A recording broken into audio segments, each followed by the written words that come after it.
fampinarany ko tsy fahalavirarin'ny toeram-ponenana mahakasika indrindra ny asa iveren'ny fitondram-panjakana tanterahana amin'ny alalan'ny ministera mpanjakana misahana ny fampitaovana ny fotodrafitrasa ary ny fanajariana ny tany no entina amintsika ao anatin'ity fanadihadiana iray ity.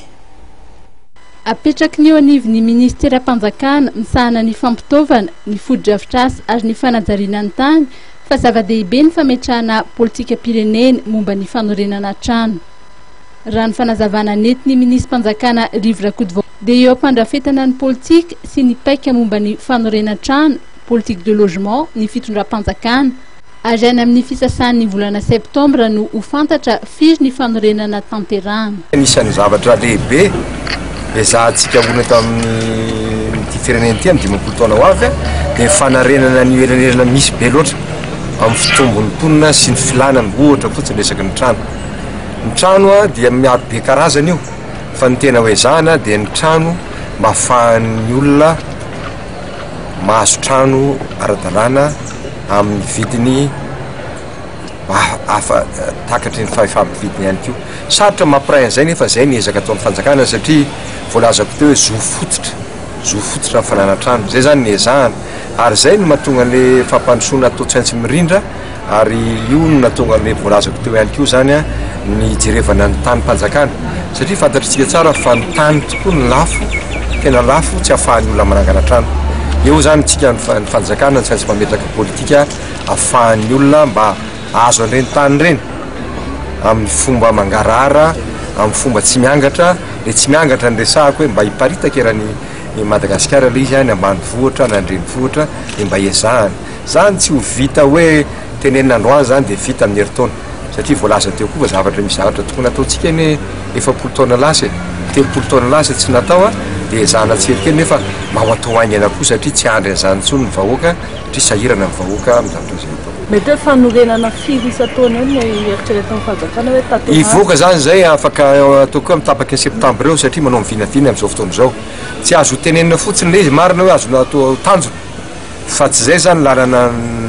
nataoko amin'le izy miaraka ampiara-miasa fa manomana azy mihitsy zay amin'izao fotoana izao miresaka amin'ireo orinasa tsy miankina na amin'ny orinasa mpanjakana hoe firy mety vitanareo anatin'ny herintaona raha zao ny fomba hanampiany fanjakana anareo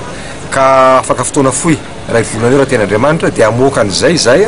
ahafahan'ny olona mandrefy rehefa avy eo, ahafahanay, ahafahanareo, ahafahan'ny firenena mandrefy aiza ho aiza ny zavatra vita, aiza no zavatra ho atao any arinany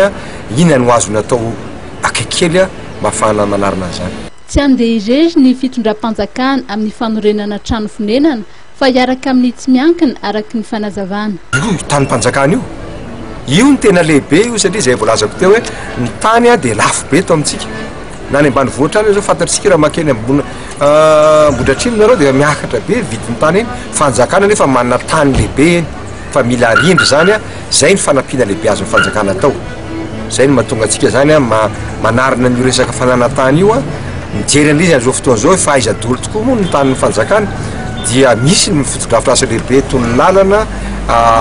ho atao misy ny trano fa ny trano moa zany resantsika hita amin'izao fotoana izao dia ho jerena ka io koa tsy trano fotsiny hoe atao anateny vohitra any ny trano fa fonenana vaovao zany ny rahana manangana le hoe ville nouvelle mba hisy tsena any mba hisy lalana any misy sekoly any mba amin'izay le olona tena mifindra any fa tsy hoe lasa trano fatoriana fotsiny any dia miverina makaty Antananarivo any le olona dia hisepitra io Antananarivo zay le arindry zay